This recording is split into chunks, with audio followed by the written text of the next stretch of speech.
Yes, I can confirm it's live. Thank you very much. Thank you. Welcome and announcements. First of all, committee, hello. Welcome to this online meeting on Tuesday, the 11th of August. I'm Councillor Dave Harris. I'm Councillor for Beerchurch Ward, and I will be chairing the meeting this evening. The meeting is being broadcast live via Zoom over the internet on the Council's YouTube channel, and will also be available to watch afterwards.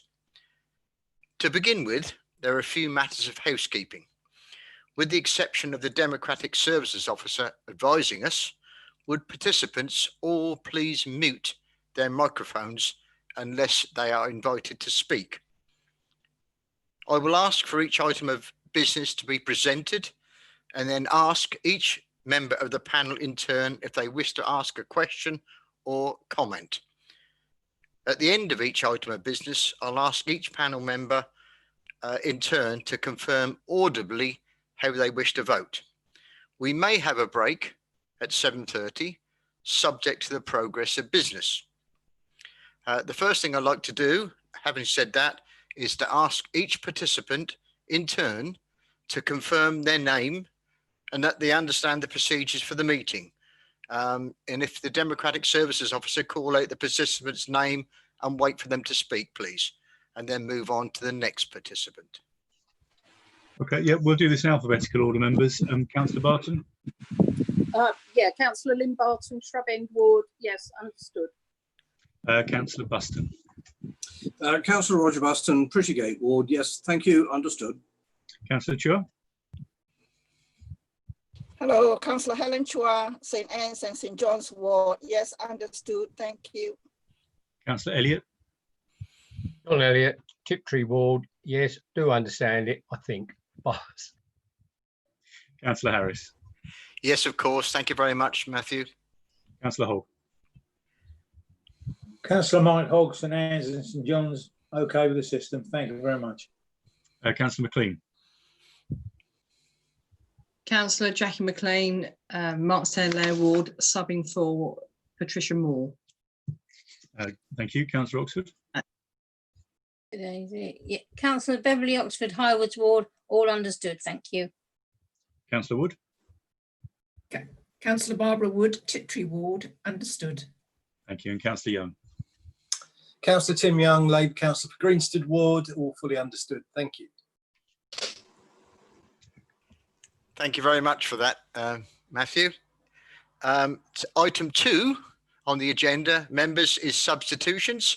You've just heard Councillor McLean is substituting for Councillor Moore, and I understand apologies has come through from Councillor Simon Crowe that was illustrated earlier on. So we send our best wishes to him, and I'm sure we'll pass on our thanks to him and his best wishes, Roger, if you wouldn't mind doing that for us at a future date. Thank you. Item 3, urgent items. Members, there are no urgent items for this meeting. Item 4 requires me as chair to invite any councillors to declare any interests of on any of the items that are on the agenda tonight.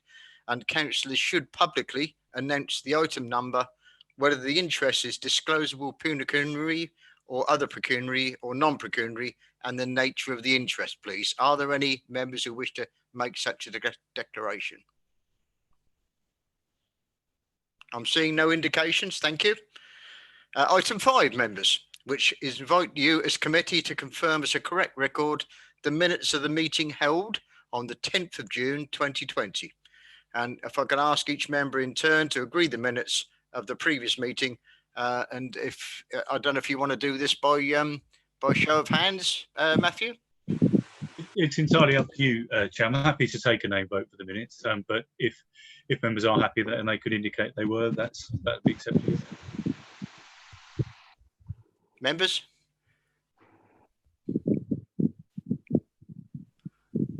Okay, that's the full house, of course, except for Jackie, who was not there at the last meeting, of course.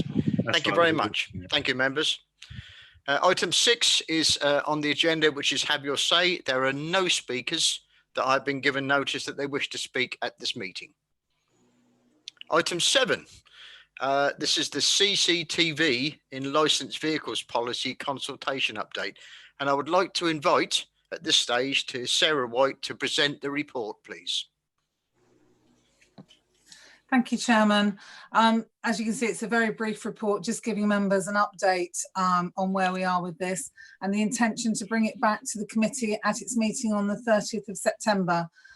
Members will be aware that the consultation was carried out somewhat earlier in the year and extended because of the COVID-19 situation until the 12th of July. We've had a relatively good response in terms of consultation responses. So we'll bring all those back for members' consideration at that meeting in September. Thank you. Members, nobody's indicating to speak. Any comments? Going once, going twice, going 3 times? Okay, so we'll be having the full debate on that at our next meeting, members. Thank you very much. Chairman, could we just get members to indicate they're happy to note that report formally, and I'll record that. Thank you very much. I'll make that yeah. Thank you very much. Thank you. I'm afraid it's you again, Sarah. Item 8, changes to the Hackney Carriage and private hire licensing policy. And again, it's Sarah White to present the report. Thank you, Chairman. The committee will probably be aware that some while ago they approved some changes to the taxi policy, which went out for consultation back in May to the end of July. We didn't receive any responses to those proposed changes, the highlights of which are to make it a requirement for Hackney Carriage vehicle proprietors to have a DBS. This brings them into line with drivers and with our operators. And also, interestingly, it's part of the new proposals that have come out from the Department of Transport on their new guidance and suggested conditions. We'll be bringing a report to you on that in due course when we've had time to digest the implications. An initial read on that indicates that we're broadly compliant, but we'll bring back any necessary changes in due course. But this one is fully in line with those requirements. The second one to highlight is the requirement to notify the council when a licensed vehicle is sold on to another owner to be used as a licensed vehicle. Sometimes people forget to do that and it causes us a bit of problems in tracing. And then to amend the pre-licensing conditions to require non-British drivers, so people driving under an EU or another licence. If you're driving under an EU licence, we're going to require you going forward to get a counterpart licence from the DVLA, which enables us to check any convictions issued in this country. And for those people driving on a licence, say from the United States or somewhere else like that, they will be required to apply for a full British licence before they can become a driver with us, because otherwise there's no ability to check any convictions. I think that's it, Chairman. Unless there's any questions, I'm happy to take any questions. Members, in your hands, Councillor Jackie McLean. Thank you, Chair. Just regarding the private hire licensing, is that going to be classed the same as the Hackney Carriage? Are they both classed as the same? So like the executive cars that do the business meetings, are they all classed in one group, and will they all be needing cameras in the vehicles? Chairman, would you like me to respond on that one? Yes, please. In terms of cameras, that's a slightly separate question and will be picked up, I think, with members at the meeting in September when you consider whether you want to put CCTV in all licensed vehicles. In relation to DBSs, operators are already required to have a basic DBS, and drivers are required to have a basic DBS. So the provisions for private hire are already covered. It's the Hackney Carriage proprietors that for some reason have been left out of this this requirement for a DBS, which is why we're proposing that we add them in, subject to council approval, to make the system comparable across the board. Okay, Councillor Young. Yeah, thanks, Chair.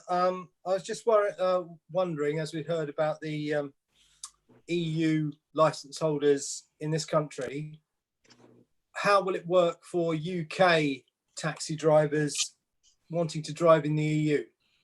Will it be a similar sort of, when one of our taxi drivers might want to ply their trade in the EU, and will it be more difficult after Brexit?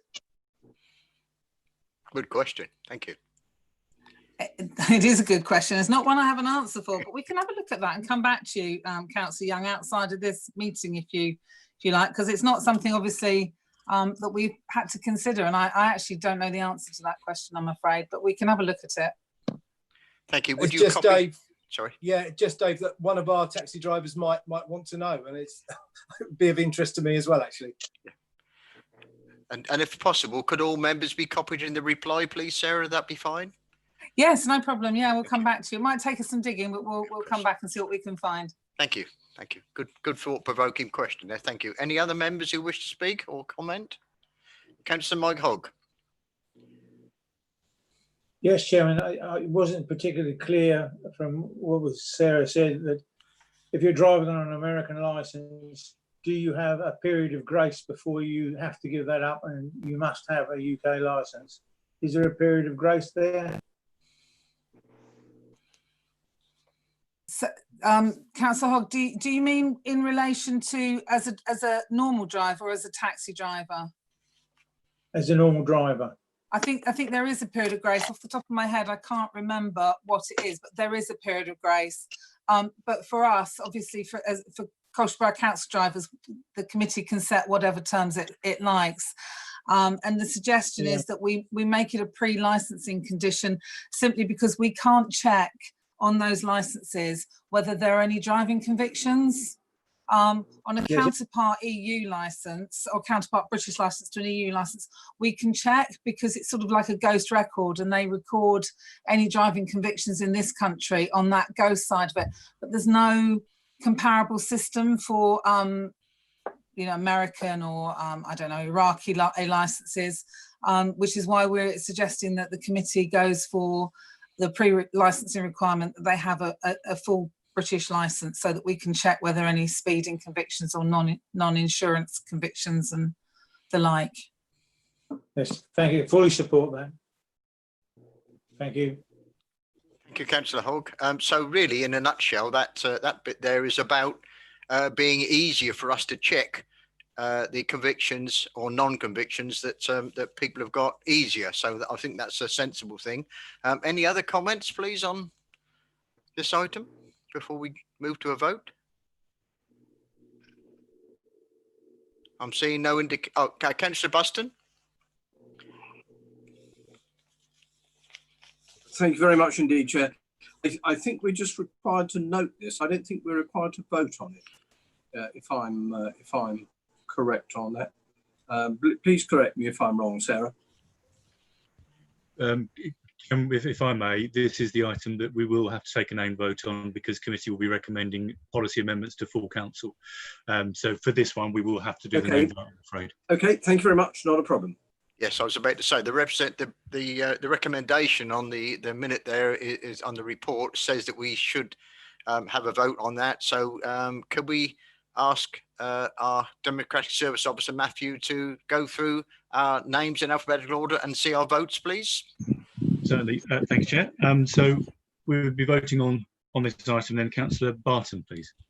Yeah, agreed. Councillor Buston. For. Councillor Chua. Agree. For. Councillor Elliott. For. Councillor Harris. For. Councillor Hogg. For. Councillor McLean. For. Councillor Oxford. For. Councillor Wood. For. And Councillor Young. For. Thank you. Chairman, that's unanimous. Thank you very much. Thank you very much, members. Thank you for that. The next item is item 9, the report of urgent action taken in the Hackney Carriage and private hire licensing policy. And again, I invite Sarah White to present this report, please. Thank you, Chairman.